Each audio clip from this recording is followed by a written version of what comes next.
Years ago, Nathan made an excuse to send me abroad, while carefully taking care of his mistress right by his side. I only found out now that he had become a father back then. But I am not the mother of that child. Someone bet in front of me how long it would take for Nathan and me to divorce, and I just smiled calmly. Let's bet on 1 month. Because I'm dying soon. 1 month is the longest time I have left to live. Nathan returned in the middle of the night. I was in pain and couldn't sleep the whole night, standing on the balcony to get some fresh air. He put a coat on me and hugged me from behind. Why aren't you asleep yet? His voice was low and gentle, as if nothing had happened at all. But just a few days ago, when I learned he had a child with Olivia, he even warned me. Don't use those dirty tricks on them. Calculating the time, that child existed even before I went abroad. 4 years ago, I had a miscarriage unexpectedly. Nathan used that as an excuse to send me overseas while carefully caring for Olivia at home. It must be because of that child. But I didn't care. I smiled at him instead. I'm waiting for you to come back. Nathan smiled down at me with desire in his eyes. But when I took out the divorce agreement, his expression changed drastically. Let's get divorced. The reason I decided to return was because I was diagnosed with cancer. Instead of being trapped in guilt, I wanted to spend my remaining time by the side of the person I loved. But Nathan no longer deserved the title of lover. Just like now, the helplessness and annoyance in his eyes mixed together. He didn't care about what I said at all. Stop making a fuss. Grace, I can't give them legal status for your sake, nor can I spare them any love. He grabbed my hand, wanting to hug me. Don't worry, I promise they won't threaten your status or cause you any trouble. Before he finished, I slapped him across the face. I wanted to hysterically argue with him, but that slap alone used up all my strength. What are you crazy about? What crazy? Can't you understand me? I said I want a divorce. A divorce. I forced down the nausea in my stomach and threw my phone in front of him. It was full of messages from Olivia. Photos of their family trips and pictures of Nathan shirtless in the background. Mixed with boasting and provocation. If you don't want a divorce, fine, then just all of you die. Why keep dragging me and making me sick? Nathan, while I'm torturing myself with guilt abroad, you're messing around with her in bed. I gasped for breath, glaring at him fiercely. Good thing that child was miscarried, or else, Nathan gritted his teeth, cold-faced, grabbing my collar and pulling me toward the bathroom. Look at you now, neither living nor dead. Pinned in front of the mirror, I glanced at my own gaunt and exhausted reflection. You blame me for staying with them, but look at yourself. Do you want to sleep next to a ghost? Tears slid down the mirror, and I couldn't help but cry out loud. Ghost. I realized that in his heart, I had already become a ghost. He let go and let me collapse to the floor. Giving you the position of Mrs. Joe is already giving you face. Grace, you better behave. Saying that, he slammed the door. A surge of anger rose in my throat as I knelt on the floor, vomiting violently, as if trying to spit out all the blood in my body. It's okay, I'm dying soon anyway. But Nathan, I'm really looking forward to the day you learn the truth.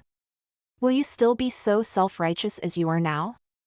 I tried hard to get up to take some painkillers, but I had no strength and curled up in a corner to endure it. My body was so hot, it felt like that summer after the college entrance exam. My scores were excellent, good enough so that Mom didn't scold me as a loser, and Dad stopped giving me scrutinizing looks. He even refused to let me work and took me out for a trip. Girls need to see the world a bit.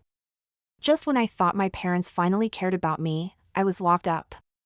During the days when I was filling out college applications. They took my phone and locked me in the room. What college does a girl need? Finishing high school and taking the exam is already good enough. You've always been obedient. This time, listen to Mom. Wang Hai can offer a dowry of over 60,000. I cried, pounding on the door, promising that I could earn 60,000 within 5 years for them. Only to be met with endless curses and reproaches. Finally, on the last day of the application, I jumped from the second floor with a bedsheet. I had nothing on me then, dizzy and weak from a day without food. That was when I met Nathan. He only asked if I needed help and didn't question anything else. I knew it was dangerous, but I was truly desperate. With his help, I successfully enrolled and found a part-time job. But I couldn't just never go home. Later, I found out why my parents agreed to let me go to college. Nathan told them he had liked me for a long time, would definitely marry me in the future, and could offer a dowry twice as high as Wang Hai's. They agreed. I didn't feel happy about it. Being given away like an expensive gift so easily wasn't something to be glad about. But that night, Nathan blushed and sincerely apologized, saying he didn't mean to disrespect me. "Grace, I really like you. Can you give me a chance to pursue you?" A girl's heart is always very keen. I had long noticed, from his burning gaze and the extra desserts and snacks he always gave me at school. "I don't dare to trust you." I thought about it for a long time before cautiously replying. "It's okay, I just need one chance." He did well during our 5 years of dating, and the year after marriage, Nathan and I were everyone's envy. Until that incident happened. I woke up shivering with my stomach still convulsing, only to find the pill bottle almost empty. I changed clothes and went to the hospital for painkillers. Looking at my test results, the doctor sighed. "Miss Grace, the stomach is an emotional organ. Even if you give up treatment now, I hope you can do something to make yourself happy. At least don't let yourself suffer so much and worsen the illness." I nodded seriously. I've suffered too much in my life, I can't let myself leave in pain. So I didn't hesitate when the doctor suggested buying special medicine. But there was a problem when paying. My card had been frozen by Nathan. He sent me a club address on WeChat. "Come pick me up." I knew he was pushing me, but I had no choice. The money I earned years ago was all spent on long-term treatment, so I had to use his supplementary card. When I arrived, Nathan wasn't in the private room yet. His friends looked at me in surprise, then scratched their heads. "Here to see Brother Yan?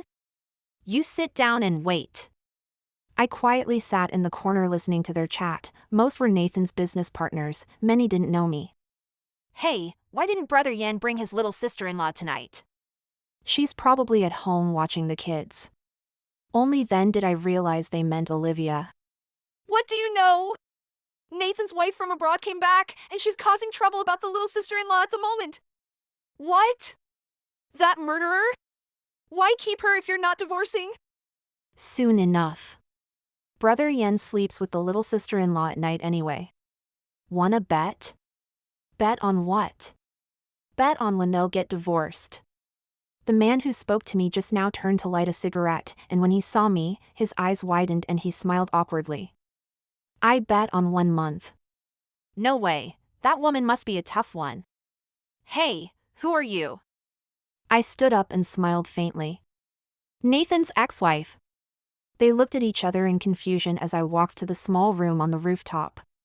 Nathan lazily leaned against the wall, lighting a cigarette. Seeing my frown, he put out the cigarette and waved his hand at me.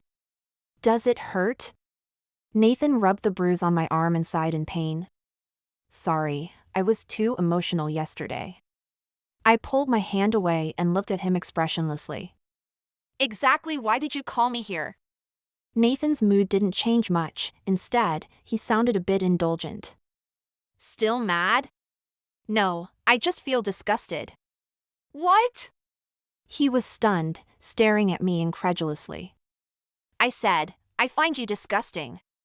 Nathan stared at my face, and when he realized I wasn't joking, his expression turned sarcastic. "If you think I'm disgusting, why are you still here? What the hell is wrong with you?" I didn't try to hide anything, I straightforwardly told him the truth.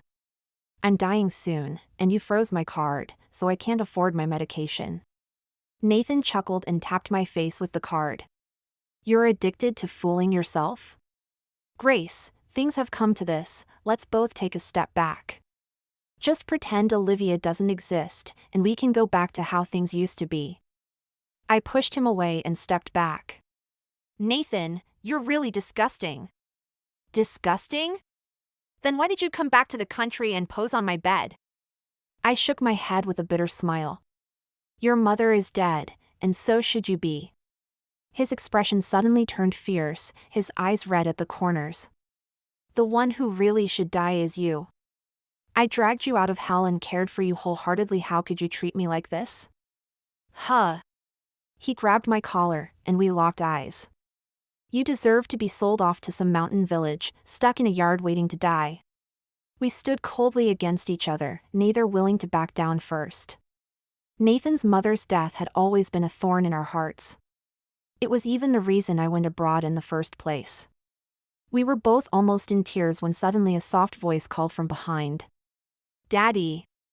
The little boy's voice was faint, and when he saw me looking his way, he quickly hid behind his mother. The woman, however, smiled gently in our direction. Nathan, the baby, and I came to pick you up. It was Olivia, Nathan's carefully cared for mistress. Before leaving, Olivia even kindly asked Nathan if he wanted her to send me home first. That glance seemed to say something but also nothing at all. Compared to that, my desperate efforts to keep up appearances were pitiful. Just like when I first learned about Nathan and Olivia, my initial reaction was disbelief. Olivia was basically Nathan's childhood friend and had always stayed by his mother's side. If there was truly something between them, what did I have to do with it? I had too many expectations of Nathan, so when I pushed open the door to his office and saw them happy together, I collapsed on the spot in shock. I spent 4 years drowning in pain, and when I learned my time was short, I wanted my lover's company. But I found that through all those 1,000+ days and nights, I was the only one wrapping myself in a cocoon. Olivia was far less magnanimous than she appeared. After I blocked her once, she got a new number. Sure enough, on my way to the hospital, she kept sending messages non-stop. Pathetic. Like a dog being called around with no dignity at all. Grace, didn't you say you had a strong sense of self-respect? Why don't you just die now? Nathan loves me and the baby so much. Actually, he's always known I message you and has been enabling me. We'll be together soon, but you killing Nathan's mother and sticking to him like a leech are shameless. You know, 4 years ago when you left, Nathan didn't come to see you off because he was in my bed, and that night, we had the baby. I glanced at her messages and blocked her again. The less someone has, the more they try to prove themselves. After paying the hospital bill, my phone kept buzzing non-stop. I answered, and the other side spat unbearable insults. Murderer! Shameless bitch, why aren't you dead yet? My name was trending. Famous entrepreneur enabling wife to kill mother. No doubt, I knew it had to be Olivia. Not many knew about that incident. Aside from Olivia, I couldn't think of anyone else who knew such details. The heat was rising, and comments below kept criticizing and doxing me. I turned off my phone and waited quietly for Nathan to handle it. This wasn't just about me, it involved the Zhou family, and he wouldn't just stand by. The most ridiculous thing was that I didn't even know if I'd get a chance to explain. A year after marrying Nathan, his mother moved to the city where we worked. She had never approved of our relationship at the wedding. Now living with us, she was pressuring me to have a child.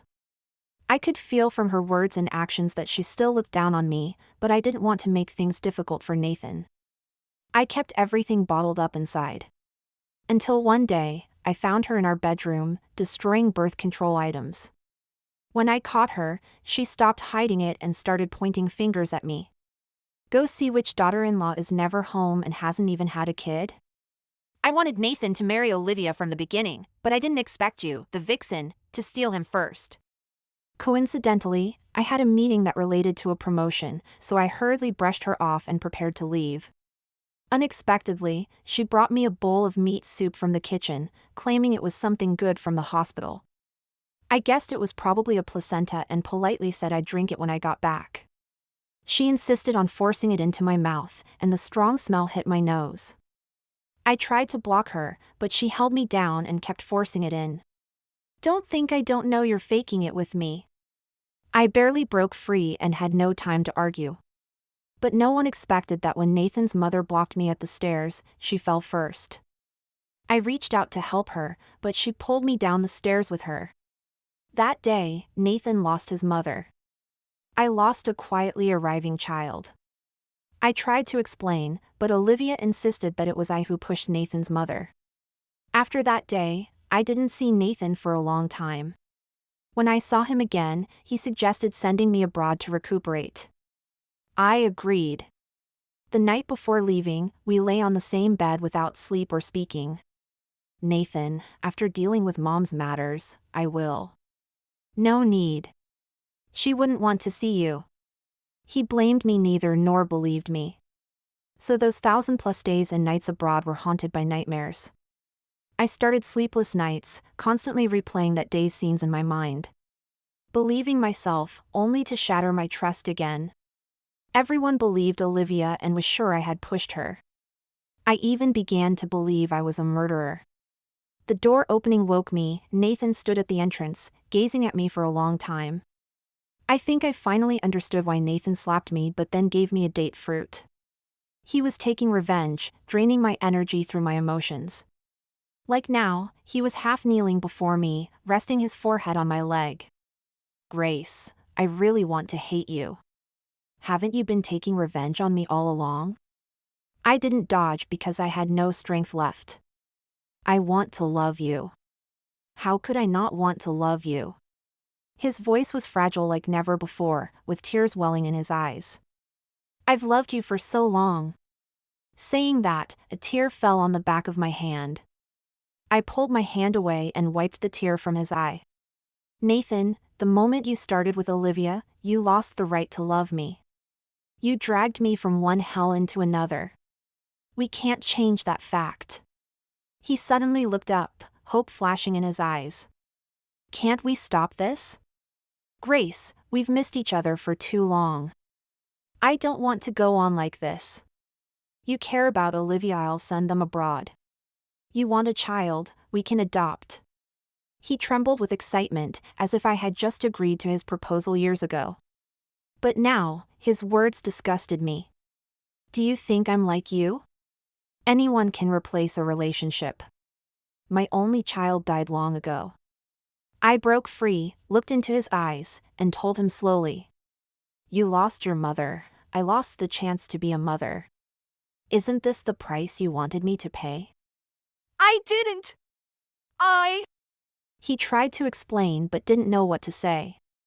After all, back then, he believed Olivia and personally signed the consent for my hysterectomy. Leave. Don't come back. Nathan stayed in place for a long time and before leaving, gave me a deep look. I never understood Nathan's gaze until now. My parents, whom I hadn't seen in nearly 10 years, arrived with my barely 5-year-old brother, crying and shouting before me. The community uses real name registration, so no one could enter without the owner's permission. I looked around and saw Nathan's car. He hadn't rolled up the window or shown any expression. He was just forcing me to ask him for help. Just like that summer after the college exam, trying to save me again through my parents' pressure. Mom noticed I wasn't paying attention to them and slapped my leg with her large hand. You don't know how hard we live. We barely have enough to eat or wear, not even money for your brother's schooling. Come on, Yaozu, beg your sister. The little boy had become dangerously overweight, his face so chubby his eyes squinted. He threw a milk carton at me and yelled, Loser! Give me money! His shameless, self-righteous attitude reminded me of when Dad tried to marry me off to a 40-year-old widower for dowry. I was about to call security to take them away, but Mom and Dad pulled me back together. The little chubby kid punched and kicked me casually. Nathan seemed unprepared for this, opening his mouth to stop them, but then saw me vomiting blood violently. Grace! Nathan's eyes were bloodshot. Trembling, he carried me to the car. To the hospital! Hurry up! To the hospital!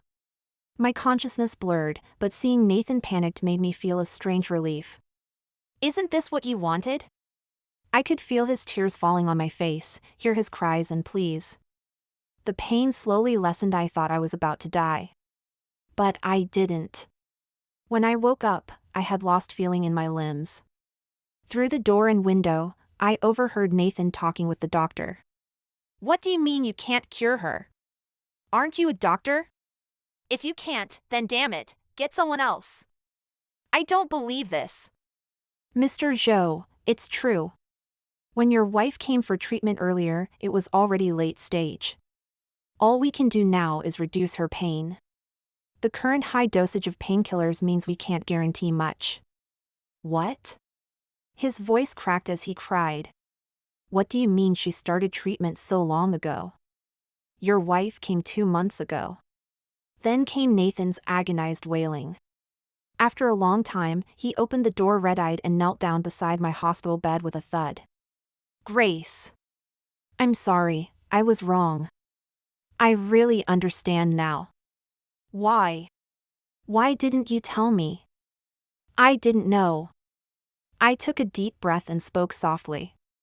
Didn't I already tell you? That night, you threw your card in my face and called me a bitch. Remember? His eyes widened, his breathing grew rapid and ragged, with hoarse gasps coming from his throat. His miserable state reminded me of the day I discovered his secret with Olivia. I sat on the floor in disbelief, unable even to cry. He lay on the ground, repeatedly banging his forehead against the floor, chanting, I was wrong, I was wrong. If you really want to make amends, then stay far away from me. Don't let me see you again. Nathan pleaded for a long time, finally cautiously touching the blanket. Grace, I'll find doctors, go abroad, anywhere you have to wait for me. Within 3 days, I met Maya, a close friend I had in the US. She's Chinese American and has been by my side for a long time. The only friend I could really talk to. Grace, what happened to you? It's ironic that during my 4 years abroad, Nathan never took the initiative to check on my life. Yet in such a short time, he found someone I knew well abroad to keep me company. I know about your parents. Don't worry, your husband has taken care of them. By the way, after all this time, why hasn't he come? I didn't hide anything and told her the truth indifferently. Probably busy with his mistress and their child. What? You heard right. During those years abroad, he had a child with someone else. Just then, an unwelcome visitor burst in. Grace, I came to see you. Olivia wore a new dress, her perfume heavy, and her triumphant expression impossible to hide. Oh my, look at you now, so thin you look like a grandma. I'm here to thank you. You used to hope you'd die soon to make room for us, but you're surprisingly sensible. Hey, who's this? Maya grabbed Olivia's wrist and pushed her back, full of sarcasm. Why do you little mistress need to know who I am? Stay home and mind your illegitimate kid, why come here showing off? I couldn't hold it and laughed out loud. Olivia's face darkened, she wanted to retort but couldn't even pull her hand away. Olivia's phone rang, whatever was said, she hurriedly broke away without another word. Maya shrugged, and we exchanged a knowing smile. By the way, you always wanted to visit China, right? While I can still get out of bed, let me take you around. A flicker of tears flashed in her eyes but quickly vanished as she happily pulled me close. Sounds great. Nathan never appeared before me, but the steady flow of medical equipment and new doctors moving into my room showed he was always nearby. When I next met Olivia, I was already very weak. That day, Maya pushed me downstairs for a walk. While she went to get a blanket, Olivia appeared in front of me. She wore no makeup and had lost a lot of weight, dark circles under her eyes. Bitch, aren't you proud of yourself? Seeing my calm face, she grew even more agitated. You really think Nathan loves you? He just feels guilty. Once you're dead, he'll forget you just the same.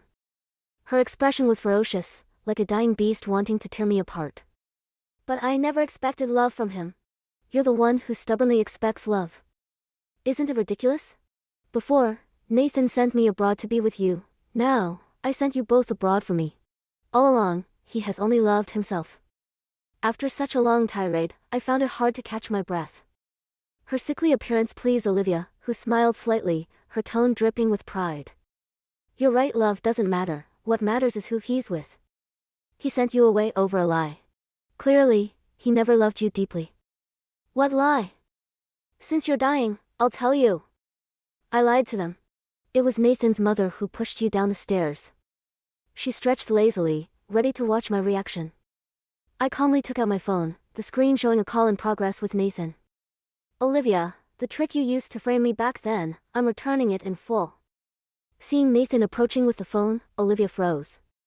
It took her a moment to respond. Nathan. Nathan wasn't as emotional as I imagined, not even glancing at her. If you come near again, it won't just be about leaving the country.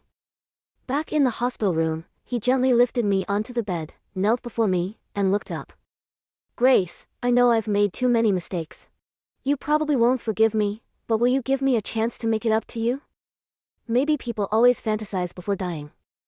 I looked at Nathan, begging for a chance to make amends, and couldn't help but remember how carefully he pursued me 10 years ago. 10 years ago, you begged me the same way for a chance. He hesitated, then cried even harder. I just can't believe you anymore. You said you'd love me forever but abandoned me so easily. After I die, will you bring Olivia and your child back, letting them enjoy the carefree life that should have been mine and the child's? No. I won't. I don't believe you. Nathan lowered his head, nervously took out his wallet, and held all his cards toward me. They're all yours, Grace. Everything I have is yours. I'll start the property transfer now. Fine. I spoke softly and smiled at him. This time, Nathan, don't let me down, okay? Nathan really handled the property transfer. I accepted it and donated the assets to a new foundation. I lived trapped in contradiction. The pain came from a love and hate that wasn't pure. I loved Nathan because he saved me. I hated him because he destroyed our future with his own hands. Maybe we were never meant to be together. So I asked Maya to start a foundation to help girls trapped by their families find a way out. To find their own sky by relying on themselves. Maya heard somewhere that I was building good karma and would have a good rebirth next life. I didn't take it seriously.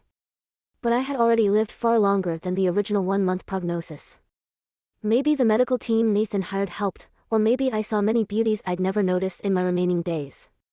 For the first 18 years, I was trapped by family. For the next 10, trapped by love. Only when fighting for myself did I feel like I belonged to myself. So I wanted to see more of the world, to notice the overlooked beauty. When I left, it wasn't the summer I hated. It was winter.